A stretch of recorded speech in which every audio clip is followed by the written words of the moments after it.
ॐ अज्ञानतिमिरान्धस्य ज्ञानञ्जनशलाकया चक्षुर्मिलितं येन तस्मै श्रीगुरुवे नमः। श्रीचैतन्यमनोभीष्टं स्थापितं येन भूतले स्वयं रूपः कदा मह्यं ददाति स्वपदान्तिकं। वन्देऽहं श्रीगुरौ श्रीयुतापदकमलं श्रीगुरुन् वैष्णवांश्च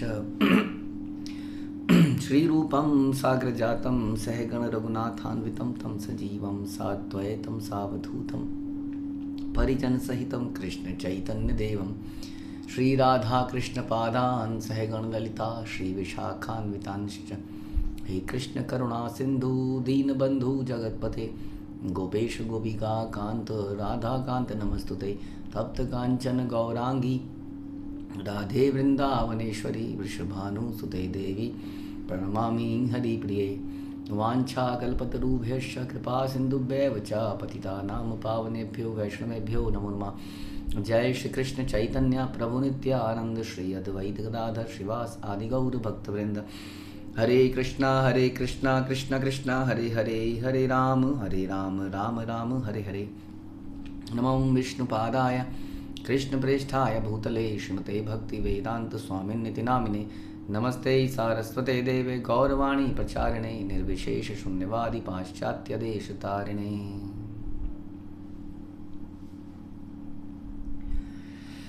जय जय श्री चैतन्य जयो नित्यानंद जय अद्वैत चंद्र जय गौर भक्तवृंद। जय जय श्री चैतन्य जयो नित्यानंद जय अद्वैत चंद्र जय गौर भक्तवृंद। जय जय श्री चैतन्य जयो नित्यानंद जय अद्वैत चंद्र जय गौर भक्तवृंद। श्री चैतन्य मंगल मध्यखंड 2.20।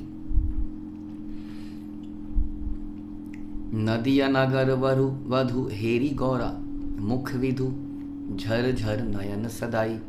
अनुरागे भूख भरे पुलकित कलेवरे मन माझे सदाई जगाई। भगवान गौर के मुखचंद्र को निहारते हुए नदिया की कुछ किशोरियां विलाप करने लगी। उनके नेत्रों से बारंबार अश्रुपात होने लगा। उनके हृदय प्रेम से परिपूर्ण हो गए। उनके शरीर के रोम खड़े हुए। उन्होंने अपने हृदय में एक ही इच्छा रखी, भगवान गौर का निरंतर स्मरण। योगिंद्र मुनीन्द्र की बा मने भावे रात्रि दिवा गौरा गुण लागी गेला धांधा। अखिल भुवन पति भूमि ते लौटाई कांदे सदा स्मरे रे राधा राधा। योगियों तथा संतों के शिरोमणि दिन रात अपने हृदय में उन भगवान गौर का ध्यान करते हैं जो सभी लोकों के स्वामी हैं। वे अब धूली पर लौटते हैं, रोते हैं और राधा राधा पुकारते हैं। लक्ष्मी विलास छाड़ी प्रेम अभिलाषी गौ अनुरागे रांगा डूटी आंखी। राधा ध्याने हिया बाहिर नहाया गौ और ओई गौरा तनु तार साखी। देवी लक्ष्मी के साथ अपनी लीलाओं का त्याग करते हुए वे अब आध्यात्मिक प्रेम की लीलाओं का आनंद लेने को उत्सुक हैं। अपने हृदय में राधा का ध्यान करते हुए उनके दोनों नेत्र प्रेम से रक्तिम हो गए हैं। वे अपनी वास्तविक पहचान प्रकट ना करके राधामय हो गए हैं। राधामय हो गए, इसलिए राधा की अंग की कांति द्युति भी उनके अंदर आ गई है। उनका स्मरण करते करते वो भी क्या हो गए हैं, गौरांगी से वो गौर हो गए, गौरांग हो गए। तो इस प्रकार भगवान का ये भाव दिखा रहे हैं। देखा रे लोक हे न प्रेम अपरूप त्रिजगत नाथ नाथ हैया। अकिंचन जन संगे की जानी की धन मांगे केबा सुखे भूलाए न चिया। हे जगतवासियों, तीनों लोकों के स्वामी अद्भुत प्रेम प्रकट कर रहे हैं। देखो देखो वह क्यों उन लोगों से गिरे हैं जिनके पास कोई धन संपदा नहीं है। मुझे नहीं ज्ञात उन्हें क्या खजाना मिलने की उम्मीद है। वे आनंद से अभिभूत होकर इस प्रकार क्यों नृत्य कर रहे हैं। हमारे आसपास बहुत ही सोफेस्टिकेटेड लोगों की ज़रूरत नहीं है। धनी लोगों के बीच में हम रहना चाहें, ऐसी कॉलोनी जहाँ अमीर लोग रहते हों, थोड़ा अच्छा रहता है, स्टैंडर्ड थोड़ा सही रहता है, थोड़े अच्छे कपड़ों में लोग दिखते हैं, थोड़े कार वार होती है और थोड़ा मैच करता है स्टैंडर्ड। तो उसकी ज़रूरत नहीं है। बता रहे हैं कि हमारे गौरांग महाप्रभु के आसपास भी ऐसे ही लोग रहते थे। कोई एकदम फटीचर है, कोई राजा भी है, राजा प्रताप रुद्र, उस समान रूप से नृत्य कर रहे हैं भगवान के आसपास। उन सब के अंदर गौर प्रेम का खजाना है और इसकी चाह है। ऐसे लोगों का एक घेरा बन जाता है। उसमें मटेरियल कंसिडरेशन नहीं होनी चाहिए ज़रा सी भी, कोई सी मटेरियल कंसिडरेशन कि वो इतना पढ़े लिखे लोगों होने चाहिए या अनपढ़ होने चाहिए या अमीर होना चाहिए या केवल गरीब होना चाहिए। जिसके अंदर भी भगवान को प्राप्त, भगवान के प्रेम को प्राप्त करने की इच्छा है, उसके लिए उसके वही लोग हमारे इर्द गिर्द होने चाहिए। जय रे जय हे न प्रेम रसालय भांगी बिलाइल गौर राय निर्जीव जीवन पाइला पंगु गिरी डिंगाइल आनंद लोचन गुण गाए। जय हो जय हो जय हो। भगवान गौर राय ने दिव्य आध्यात्मिक प्रेम के अमृत का कोषागार खोल दिया है, खजाना खोल दिया है, खजाना। हाँ, लूटो रे। अब वही अमृत सभी में वितरित कर रहे हैं। वे निष्प्राण को जीवन प्रदान करते हैं, वे अपंगों को पर्वत से छलांग लगाने की शक्ति प्रदान करते हैं। श्री लोचन दास में उत्साहपूर्वक उनकी महिमा का गान करते हैं। बट हमें ऐसा लगता है कि फ्री में है, लेकिन फ्री में नहीं है। श्रद्धा की तो एक मूल्य तो देना ही पड़ेगा। श्रद्धा मात्र एक मूल्य, ये मूल्य देना पड़ेगा। और श्रद्धा बड़ा गहरा शब्द है। ऐसी श्रद्धा को श्रद्धा नहीं कहते जो आज है और कल नहीं है। जितनी गहरी श्रद्धा होगी उतना गहरा ये प्रेम मिलेगा। ये यथा माम प्रपद्यन्ते। ऐसा लगेगा कि सब फ्री में है तो फ्री में ही, और कोई योग्यता नहीं चाहिए। इवन आपको वेद पुराण इत्यादियों की ज्ञान भी नहीं चाहिए। आपको समर्पण की भाव चाहिए, श्रद्धा का भाव चाहिए। श्रद्धा का भाव हो तो इस खजाने को भगवान खोल रहे हैं। सच्चा ईमानदार व्यक्ति मतलब संसारी दृष्टि से ईमानदार नहीं, जो ईमानदारी से उसकी केवल इच्छा क्या है, अन्नभिलाषिता शून्यम, ऐसी भाव पैदा करने की उसकी इच्छा है। आश्लस्य व पदर्थम, यही अभिलाषा है उसकी।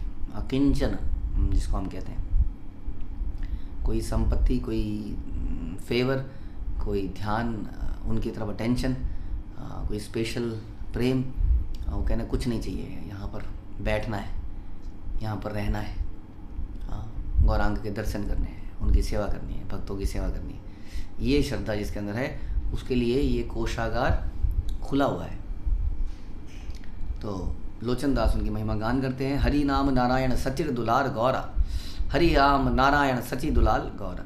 आर दिन आर कथा सुन अद्भुत नितु ही नूतन प्रकाश है सची सुत। एक अन्य दिवस की अद्भुत कथा का श्रवण करें। सची सुत की लीलाएं शाश्वत रूप से नित्य नूतन है, यानी कि नवीन रहती है। हमेशा उनके अंदर एक रस रहता है, क्योंकि ये रस सीधा भगवान के एक धाम से आ रहा है। जब कोई संसार की पिक्चरों को 50, 100, 200 बार देख सकता है, रिकॉर्ड तोड़ते हैं लोग इन भौतिक पिक्चरों को देखने का, जिनके कैरेक्टर नकली हैं। वो शोले मूवी जो पता नहीं कितने 50 साल तक कुछ एक ऐसा थिएटर था, वहाँ लगी रही, पता नहीं अब भी ना लगी हो। हाँ, रिकॉर्ड बनाते हैं लोग, सारे कैरेक्टर नकली, सारे कैरेक्टर नकली। ना तो कोई ऐसा गब्बर सिंह था, ना कोई ऐसा उस था, लेकिन लोग देख रहे हैं 50 बार देख लीजिए, मैंने रिकॉर्ड तोड़ दिया, 100 बार देख ली। वास्तव में वो सब झूठ है, सब नकली है। वो हमारे अंदर कुछ लालसाएं पैदा करता है। वो लालसाएं हमें इस संसार में और बांधती चली जाती हैं। जितनी बार हम देखते हैं उतनी बार बंधन क्रिएट करते जाते हैं। सांसारिक वस्तुएं, सांसारिक चीज़ें, वो हमारे अंदर इच्छाएं पैदा करता है, ऐसा बनने की, ऐसा प्राप्त करने की, इस तरीके से बोलने की। उसके विपरीत ये जो कथाएं हैं ये नित्य नवीन हैं, क्योंकि ये इनका जो रस आ रहा है वो यहाँ से नहीं आ रहा है। इस रस की सप्लाई सीधा गोलोक से आ रही है, वहाँ से रस आ रहा है, इसलिए रस प्योर है। जैसे रस वाले बीच में बर्फ़ मिला देते हैं, पानी मिला देते हैं, मिलावट कर देते हैं। आप मांगोगे अनार का जूस, उसमें बीच में से कुछ और फल भी डाल देंगे थोड़े बहुत जो सस्ते होंगे। हाँ, आपको पता ही नहीं चलेगा। नहीं तो पानी डालेंगे, बर्फ़ डाल देंगे जी, ठंडा करने के लिए दे रहे हैं। तो यहाँ पर मिलावट है, इस रस में, इस भौतिक रस में मिलावट है। लेकिन जो आध्यात्मिक रस है उसमें कोई मिलावट नहीं है। लेकिन जैसे रूप गोस्वामी कहते थे कि कई बार गन्ने का रस भी कड़वा लगता है यदि बीमारी है तो, है कि नहीं।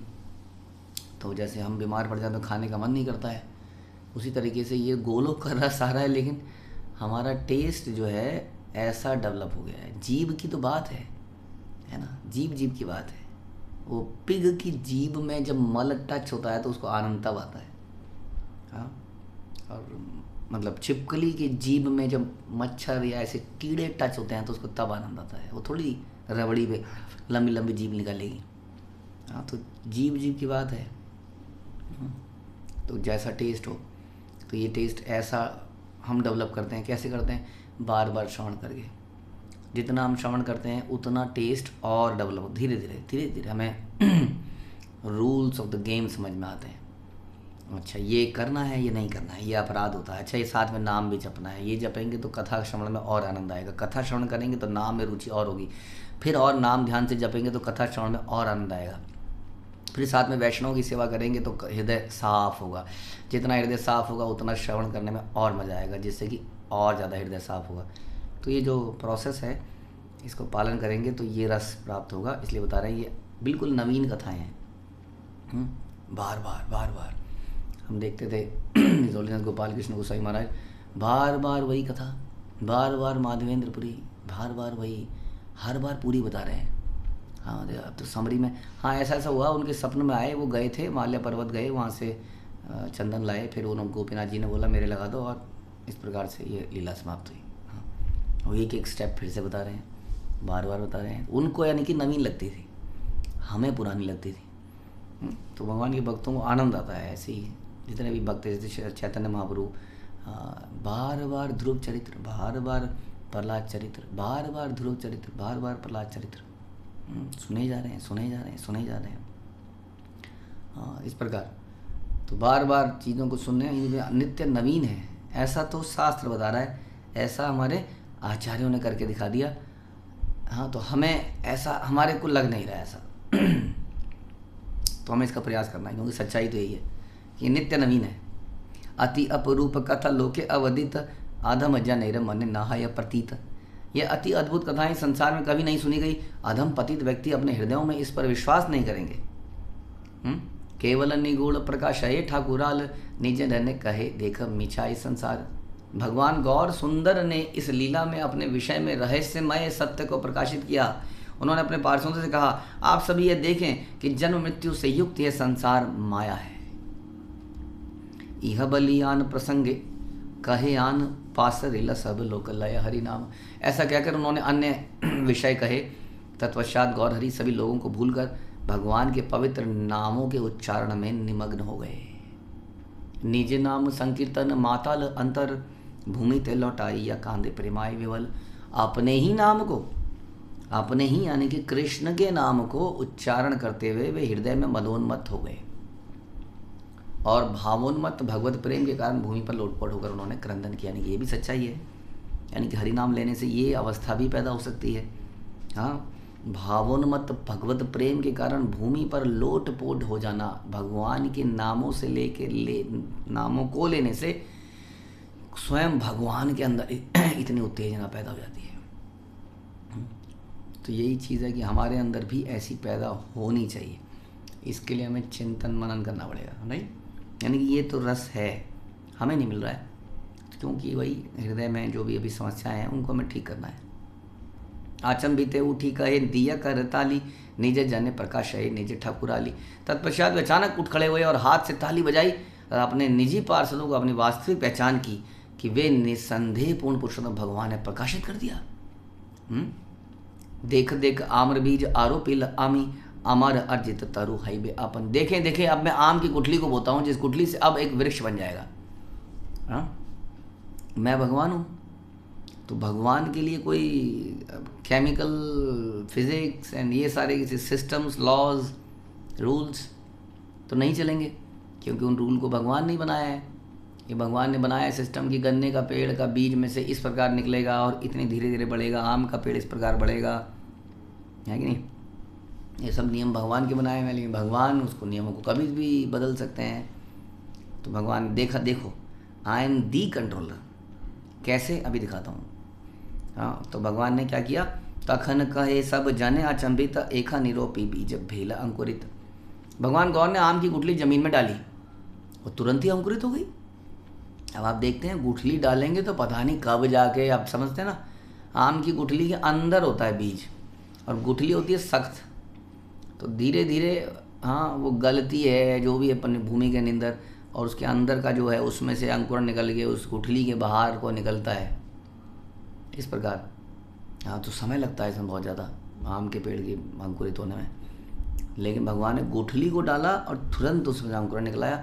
देखीते भेल तरु मंजरित, हाइला उत्तम शाखा तेरु मुकुलित।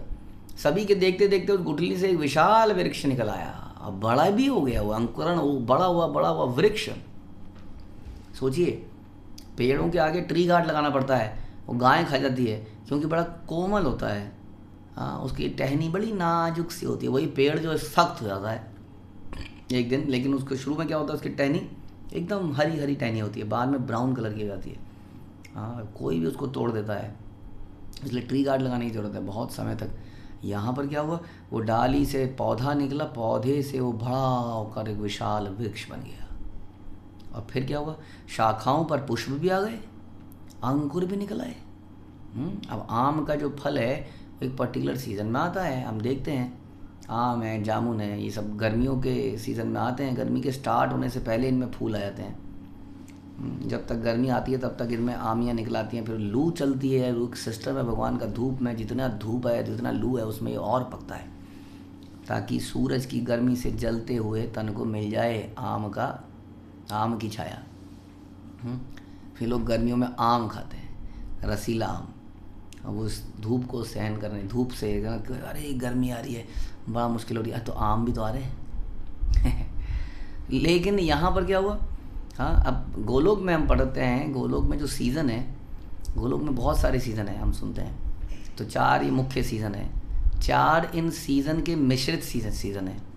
एक सीज़न से दूसरे सीज़न में जब हम जाते हैं तो बीच का समय आता है ना हर बार, बीच का एक सीज़न होता है। सर्दी से गर्मी, थोड़ी आज सर्दी है कल गर्मी हो जाएगी, सर्दी से गर्मी के बीच में एक सीज़न आता है ना, फिर गर्मी आती है, फिर गर्मी से आगे, इस तरह से। तो 4 ये इस प्रकार के सीज़न है। लेकिन एक सीज़न ऐसा है जिसमें सारे सीज़न हैं। और ऐसा बताते हैं कि गोलोक में अलग अलग एरिया हैं, क्योंकि अब देखिए गोलोक में कोई सूर्य और पृथ्वी तो है नहीं कि सूर्य अब इतना दूर चला जाएगा तो गर्मी हो जाएगी, ऐसे घूम रहा है ना सूर्य, तो पृथ्वी से इस डिस्टेंस पे आ गया तो थोड़ी गर्मी बढ़ गई, हाँ इधर आ गया। अब जो गर्मी बढ़ी तो बादल हुए, रिएक्शंस, एक्शन एंड रिएक्शन हो रहे हैं संसार के अंदर। ये भगवान ने लॉज बना रखे हैं ऑटोमेटिक संसार में। लेकिन अब इसमें तो कोई कहेगा कि भगवान के धाम में न तत् भाष्यति सूर्यो न शशांको न पावक। अच्छा, इसका मतलब वहाँ पर ये सूर्य चलता है तो कुछ गैसेस उत्पन्न होती हैं, तो हवा बनती है, तो वहाँ पर हवा नहीं है। अब हवा नहीं है तो क्या आनंद आएगा, जो ठंडी ठंडी सुगंधित हवा कहीं पर लगती है। जो गर्मियों की धूप में जो सूर्य को सेकने का जो आनंद है वो कहाँ से आएगा। जो बरसात के दिनों में नहाने का आनंद है वो कहाँ से आएगा। हाँ, जो चांदनी रात में चलने का आनंद है, रास नृत्य का जो आनंद है वो कहाँ आएगा, क्योंकि वहाँ तो न शशांक न पावगा, वहाँ तो है ही नहीं, शशांक ही नहीं है वहाँ पर। तो फिर कैसे रास नृत्य होगा, वो ठंडी ठंडी रोशनी कैसे आएगी। तो फिर ऐसा नहीं है कि वहाँ पर ये सीज़न नहीं है, वहाँ पर ये, लेकिन वहाँ पर ये लॉस के हिसाब से नहीं चलता, वहाँ लीला के अनुसार परिवर्तन अनिवार्य है। कुछ लीलाएं रात में होती हैं, तो रात कैसे होगी जब सूर्य नहीं है, सूर्य छुपेगा ही नहीं है, सूर्य उगेगा ही नहीं। हाँ, तो वहाँ के लॉज जो हैं भगवान की लीलाओं के अनुसार, वहाँ पर रात्रि भी है, वहाँ दिन भी है, वहाँ बरसात भी है, वहाँ सर्दी भी है। और एक सीज़न ऐसा आया, हम पढ़ते हैं ग्रंथों में, तो सारे सीज़न उसी में। तो एक सीज़न का फूल वो लगा रही है यहाँ पर गोपी, एक सीज़न का फूल लगा रही है हाथ पर। हाँ, कुछ सीज़न है कमल है, वो गर्मियों में उग रहा है, कुछ सर्दियों में कुछ फल उग रहे हैं, फूल उग रहे हैं। तो उन फूलों को सारे सीज़न, तो उसके लिए अलग अलग एरियाज डिसाइड कर रखे हैं, एरिया डिफाइन है। ये वाला जो एरिया है, यहाँ जी जब सर्दी की लीला करनी हो तो यहाँ चले जाओ, गर्मी की लीला करनी हो तो यहाँ चले जाओ, बरसात की लीला करनी हो तो यहाँ चले, ऐसे करके एरिया बना रखे। तो इसलिए वहाँ पर मौसम जो है, मौसम तो यहाँ पर भी है, लेकिन यहाँ पर मौसम अलग तरीके से चलते हैं वहाँ पर अलग तरीके से चलते हैं। यहाँ सब कुछ काल क्रम से चलता है। काल, यहाँ पर भगवान काल के रूप में आए, कालोस में, काल के रूप में भगवान यहाँ पर स्वयं आए, और उसी से नियंत्रण हो रहा है। समय का चक्र चल रहा है तो मौसम बदल रहे हैं उस हिसाब से, और वहाँ पर काल के हिसाब से नहीं चलता है। वहाँ पर भगवान की लीलाओं के अनुसार ये चीज़ें होती हैं। तो इसी प्रकार से ये पेड़ वहाँ पर उगाया। अब जब पेड़ उगाए तो ये वेट थोड़ी करेगा इसका अंकुरण, इसका फूल, इसका फल, कि अब गर्मी आएंगी तब मैं उगूँगा, तब फल फूल दूंगा। नहीं, इसमें तुरंत फूल भी आ गया, क्योंकि भगवान की ऐसी इच्छा थी लीला अनुसार। क्योंकि साक्षात जहाँ भगवान है वो वैकुंठ है, वो गोलोक है, वहाँ पर अंकुरण निकल आया। मतलब कि फूल में से फल का वो बीज निकलाया। देख देख सर्वलोक अपरूपार मुकुलित हैला देख तरुटी अप अमार। भगवान गौरांग ने अपने भक्तों से कहा, आप सभी एक अद्भुत दृश्य को देखो, मेरे वृक्ष के पुष्प आम फल में परिवर्तित हो रहे हैं। देखिए अभी बात हो रही थी, अभी तुम्हारे सामने देखिए फल आने लगे। बताइए, अभी मैंने गुठली उगाई थी और गुठली के उगाते उगाते क्या हुआ, आम निकल आए। अब ये आम निकल आए, वहाँ पकेंगे तो उसमें कीड़ा आएगा, कुछ झड़ जाएंगे बरसात में, तो निकाल लो, कच्चे ही तोड़ दो, उसको पेटी में डाल के केमिकल में लगा के छोड़ो। तो ऐसा नहीं हुआ। क्या हुआ, थोड़ी देर में वो आम पक भी गए। तखनी हईल फल पाकिल सिकाले अंगुली हे लाया प्रभु देखाए सवार दिया। देखो उस आम वृक्ष पर एक क्षण में ही आम पक भी गए। पेड़ पे पका हुआ आम। हाँ, कई बार कहीं से आम आते हैं, कहते हैं ये ना पेड़ का आम है, पता है, खा लो। हम कहते हैं तो पेड़ के ही तो होते हैं, आम कब से फैक्ट्री में उगने लगे। अच्छा, पेड़ का आम है मतलब पेड़ पे पका हुआ आम है। ये पेड़ पे पक गया। भगवान गौर हरि ने अंगुली द्वारा फलों में से एक को इंगित किया। पाड़ा या अनिल फल देखे सब लोग के निवेदन करी दिल ईश्वरेर सम्मुखे। उस समय सभी लोगों ने देखा कि एक भक्त उस पेड़ से आम तोड़कर ले आया और भगवान को अर्पित भी कर दिया। लीजिए, तिले के सकल से ही ना देखिए किछु फल मात्र आचे वृक्ष मिथ्या हैल पाछू। अचानक ही तीनों लोगों में कोई वृक्ष को नहीं देख सका, केवल वह फल ही रहा। वह वृक्ष एक भ्रम था।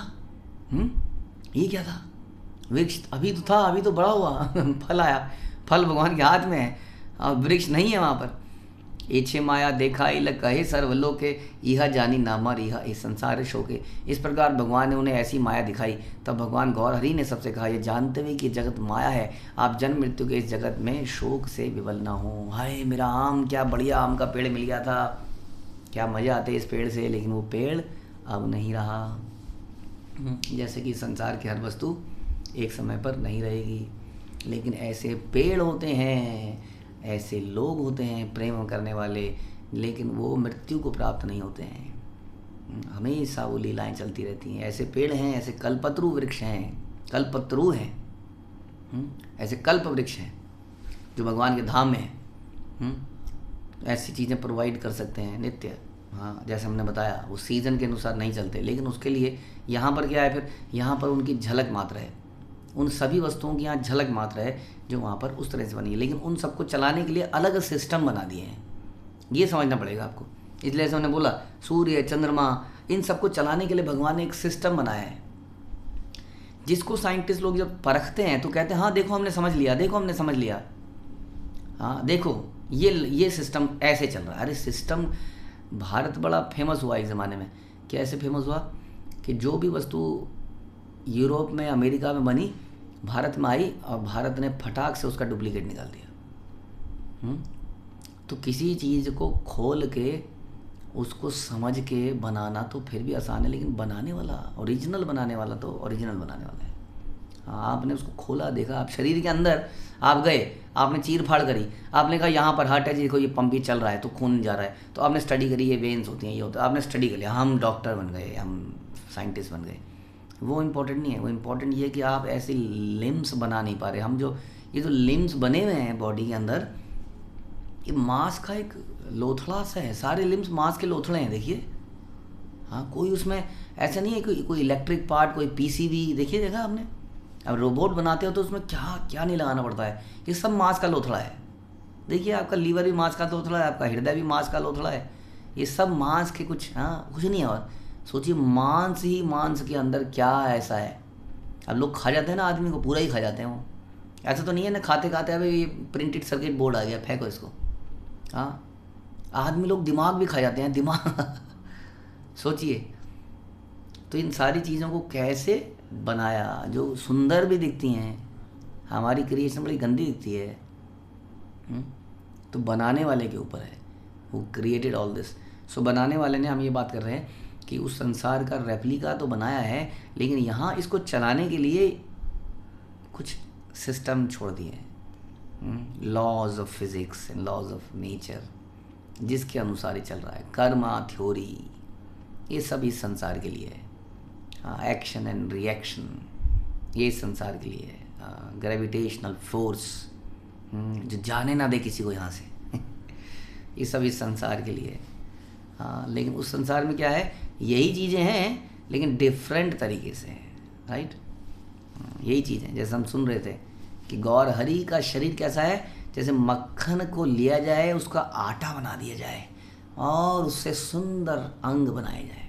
हाँ, इतना कोमल, अंदर से तोड़ेंगे तो मक्खन, हमारे अंदर हमने डिस्कस किया था कुछ और निकलता है। बनाया तो वैसे ही है लेकिन all those issues and imperfections जानबूझ के ऐसा क्रिएट किया गया है। तो हम समझ पाएँ कि when there is a doll that means there is somebody real also. Krishna की डॉल है तो कृष्ण रियल में भी है। वैसे ही संसार में ये सारी चीज़ें जो हम देख रहे हैं, ये रस, ये फल उस संसार में भी हैं, ये फूल उस संसार में भी हैं, लेकिन वहाँ का मामला डिफरेंट है यहाँ के मामले से। ये समझना पड़ेगा। तो ऐसी माया दिखाई, मोर माया बल सृष्टि सकल संसार, ना बुझी सकल लोक भले आपनार। मेरी माया शक्ति के द्वारा इस जगत की सृष्टि होती है। इस सत्य के अज्ञान के कारण व्यक्ति कहते हैं कि जगत उनकी संपत्ति है, ये मेरी प्रॉपर्टी है, ये मेरा पैसा है। क्या फ़ायदा उस पैसे का जिससे आप कृष्ण प्रेम नहीं ले पाए, उसको इस्तेमाल में नहीं कर पाए। उस कंजूस की तरह वो पैसा एक दिन यहीं तिजोरी में सड़ जाएगा, यहाँ बैंकों में सड़ जाएगा और हम यहाँ से चले जाएंगे। लेकिन हाय, हम उसको ना तो दान कर पाए, ना ही कृष्ण भक्ति के लिए इस्तेमाल कर पाए। बस यही बोलते रहे, ये मेरा है, ये मुझे दे दो, ये मेरा है, जबकि ये शरीर भी हमारा नहीं है। तो इस सत्य के अज्ञान के कारण लोग कहते रहे ये जगत उनकी संपत्ति है। मोर माया दड़ी के बा छेड़ी बारे पारे, सबे एक पथ आचे माया जीनी बारे। कोई मेरी माया के रज्जुओं को काटने की शक्ति कैसे प्राप्त करेगा? केवल एक पथ है, उसका अनुसरण करें। व्यक्ति माया पर विजय प्राप्त कर सकता है। हाँ, मामे भी ये प्रपद्यन्ते, जो मेरी शरण में जाएगा वही इस माया को से हट पाएगा। शरण में जाने का मतलब समझना पड़ेगा, टोटल शरणागति इज द शरणागति। अनुकूलेन संकल्पम प्रतिकूलस्य वर्जनम। तो इस प्रकार की चीज़ों को अपना कर तभी हम माया को काट पाएंगे, नहीं तो ये बहुत बहुत बहुत बहुत बहुत शक्तिशाली। हम सुन रहे थे इस प्रकार से कि जहाँ रहे कृष्ण वहाँ माया नहीं अधिकार। कृष्ण सूर्य सम, माया है अंधकार, राइट। लेकिन जहाँ पर सूर्य है वहाँ पर अंधकार नहीं हो सकता, राइट। वैसे ही जहाँ कृष्ण है वहाँ माया नहीं हो सकती। हाँ, लेकिन हम देखते हैं कि संसार में हर जगह कृष्ण को हम बुला भी रहे हैं भी, मंदिर भी हैं, फिर भी यहाँ पर माया भी है इस संसार में। यहाँ तक कि हम देखते हैं कि धाम में भी हम जाते हैं, हाँ, वृंदावन जाते हैं या हम द्वारका जाते हैं, कहीं धाम, हमें धाम में भी माया दिखती है। तो क्वेश्चन ये आता है, जब भगवान यहाँ पर हैं तो माया क्या कर रही है ना? तो जहाँ भगवान है माया क्या कर रही है? तो माया तो इस बात के लिए तो है ही कि कैसे माया अपवित्र लोगों को यहाँ से छट नहीं कर सके, केवल पवित्र लोग जा सकें भगवान के पास में, दैट इज़ ओके। बट हम सुन रहे थे कि किस प्रकार से कृष्ण ने, जब कृष्ण ने बोला कि बलराम को लेकर अब आप जाइए गोकुल में, हाँ, तो माया देवी ने कहा कि कैसे जाऊंगी मैं, जहाँ आप हैं, आपके धाम में तो मैं जा ही नहीं सकती हूँ। मैं सब जगह जा सकती हूँ, भगवान माया कोई गोलोक में थोड़ी है, तो गोकुल क्या है, भगवान का रेप्लिका ये धाम, वही धाम तो है यहाँ पर। तो उन्होंने बोला कि तुम बलराम के साथ जा सकती हो, वो एक काम कर सकते हैं, आप बलराम से बोलिए, भगवान उनको लेके चलिए अपने साथ। संकर्षण, हाँ, बलराम जी का जन्म हुआ कृष्ण से पहले और माया साथ में गई। अब जानते हैं ना, देवी पैदा हुई थी, देवी, वो देवी माया देवी बलराम को लेके गई, तो बलराम जी के साथ साथ देखिए जी, ये भगवान के कहने पर जा रही हूँ जी, मुझे मारना मत, मुझे पीटना मत, मुझे बताना, मुझे कुछ काम करने हैं यहाँ पर, आप जैसे ऐसा बोलोगे मैं वैसा वैसा करूँगी। तो फिर बलराम जी के निर्देशन में माया वहाँ पहुँचती है। तो इसलिए माया से बचने का तरीका हमारे आचार्य बताते हैं कि बलराम जी की शरण में जाने से हम माया से बच सकते हैं, क्योंकि उन्हीं के निर्देशन में वो चलना कैसे एंटर कर सकती है वो। हाँ, कृष्ण सूर्य सम, माया है अंधकार। इसलिए मामेव ये प्रपद्यन्ते का मतलब समझना पड़ेगा। When Krishna says that surrender unto me, उसका मतलब surrender unto the spiritual masters and Vaishnavas. जैसे हम सुनते हैं कि रघुनाथ दास गोस्वामी को प्राप्त नहीं हुए गौरांग महाप्रभु, ओनली एंड ओनली जब उन्होंने नित्यानंद प्रभु को शरणागत किया, तब जाके उन्हें गौरांग महाप्रभु के चरण मिले। जब गौरांग महाप्रभु ने पानी हाटी में उनके सर पर अपना चरण रख दिया, हाँ, उनको आश्रय दिया, तब जाके माया से दूर होकर वो सीधा भगवान के पास पहुंच गए। तो इस प्रकार से हमें समझना पड़ेगा। तो Vaishnava are very important for us. उनके मामे वे प्रबंधित थे, तब जाके श्रील प्रभुपाद की शरणागति, what is the meaning of Prabhupada की शरणागति, what is the meaning of शरणागति of Guru Maharaj and what is the meaning of शरणागति ऑफ वैष्णवस, वो समझना पड़ेगा। It is not, should not be not duplicitous. Krishna हमारे हृदय में, वो समझते हैं कि कुछ नहीं कर रहा है। क्यों हम सोचते हैं कि वैष्णव है ना, इनको क्या पता चलेगा, लेकिन वैष्णव की शरणागति हम कृष्ण को शरणागति करने के लिए कर रहे हैं। और कृष्ण सब जानते हैं, वैष्णव के सामने आप छुपा सकते हैं आपके मन की स्थिति क्या है, नहीं माना उनको पता चली, लेकिन भगवान समझ गए इन्होंने वैष्णव को शरणागति नहीं करी है, ये चालबाज है। तो क्या हुआ चालबाज के लिए, महाचालबाज माया है, यही कह रहे हैं भगवान। इसलिए किसमें ऐसी शक्ति है कि इसको काट पाए। यत यत देह धर्म कर्म करे लोके सर्व कर्म आरोपण करे, यदि मौके यदि देह समर्पण कृष्ण पदेहाया कर्मा कर्म शुभ शुभ बंधना ही रहा। यदि कोई अपने भौतिक देह द्वारा किए गए कर्मों के परिणाम के रूप में मुक्ति प्राप्त करने की इच्छा करता है, तो उसे अपने शरीर को भगवान कृष्ण के चरण कमलों को समर्पित करना चाहिए। ऐसा व्यक्ति पुण्य कर्मों अथवा पाप कर्मों द्वारा नहीं बनता, अथवा भौतिक रूप से शुभ अशुभ कार्यों से बंधता नहीं है। कई सारे शुभ अशुभ कार्यों में हम फंसे हुए हैं और फंसी जाते हैं, क्योंकि जीवन में जीते में हमें बहुत चीज़ें करनी पड़ जाती हैं। हाँ, लेकिन जो समर्पित व्यक्ति है, जिसने अपना सर्वस्व भगवान को अर्पित कर दिया है, वो व्यक्ति ऐसे कर्मों से, चाहे वो अच्छे हों चाहे बुरे हों, चाहे शुभ हों या अशुभ हों, वो फंसता नहीं है संसार के अंदर, ना तो रजों से, ना तमों से, ना सतों से। वो किसी गुण द्वारा फंसता नहीं है। वो केवल भगवान के लिए, जिसने अपने आप को समर्पित कर दिया है। ए भक्ति परम तत्व समर्पण गणी, कृष्ण समर्पिल भेद न रहे आपनी। अतः मैं ये विचार रखता हूँ कि कृष्ण के प्रति भक्ति, कृष्ण को सब कुछ अर्पित करना सर्वोच्च सत्य है। जब कोई व्यक्ति कृष्ण को सब कुछ अर्पित करता है, तब वह उनसे अलग नहीं रह सकता। जैसे भक्ति विनोद ठाकुर कहते हैं कि सब कुछ भगवान सर्वस्व, कि भगवान मैं आपको सब कुछ अर्पित करके आपके गेट का कुत्ता बनना चाहता हूँ। हाँ, जिसको आप कभी कभी आपका जो बचेगा थाली में से, उसको जब बचेगा तो उसको खा लिया करूँगा, और गेट पे क्या करूँगा, आपका कोई अशुभ व्यक्ति आएगा उसको भौंकूँगा उसके ऊपर, दिन रात वहीं पड़ा रहूँगा। लेकिन तो इस प्रकार जिसने सब कुछ अर्पित कर दिया है, वो उनसे अलग नहीं रह पाता, और जिसके साथ नित्य कृष्ण है, वहाँ माया का प्रभाव नहीं पड़ेगा और वो मेरे धाम में आ जाएगा। तो भगवान ने ये सत्य वहीं पर साबित किया सबके सामने कि जगत में आपको जो बढ़िया बढ़िया दिख रहा है, वास्तव में इस संसार में कुछ भी बढ़िया नहीं है। इस संसार में सब कुछ अभी है और अभी नहीं है। जैसे कि सेम घटना हुई थी जब भरत महाराज जा रहे थे, कहाँ पे जा रहे थे, भगवान राम को चित्रकूट में ढूंढने जा रहे थे। तो रास्ते में भरद्वाज मुनि का आश्रम आया था, और भरद्वाज मुनि के आश्रम में हजारों जो सैनिक थे और जो अयोध्यावासी थे, वो भरद्वाज मुनि ने उनको संरक्षण दिया। और रात में जब सब आराम कर रहे थे, तब अचानक से वहाँ सुंदरियाँ आ गई और उन्होंने नाच करना शुरू कर दिया।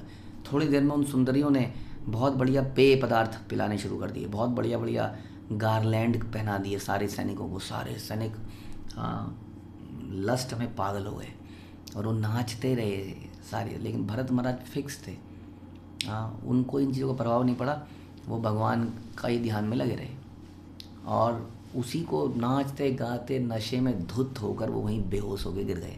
और जब सवेरे उठे तो देखा वहाँ कुछ भी नहीं था, वो एक पिक्चर की तरह था। इस प्रकार से हम भ्रमित हो जाते हैं माया से, जो है वो नहीं है। जो आनंद हमें आज मिल रहा है वो वास्तविक आनंद नहीं है। वो एक दिन जब हटेगा ना, हमारे जीवन से हटता है वो भ्रम, तो बड़ा दुख होता है, डिप्रेशन हो जाता है। तो उसको समझाया स्वयं भगवान गौरांग महाप्रभु ने। हरे कृष्ण। श्रील प्रभुपाद की जय। श्री चैतन्य मंगल की जय, श्री लोचन दास ठाकुर की जय।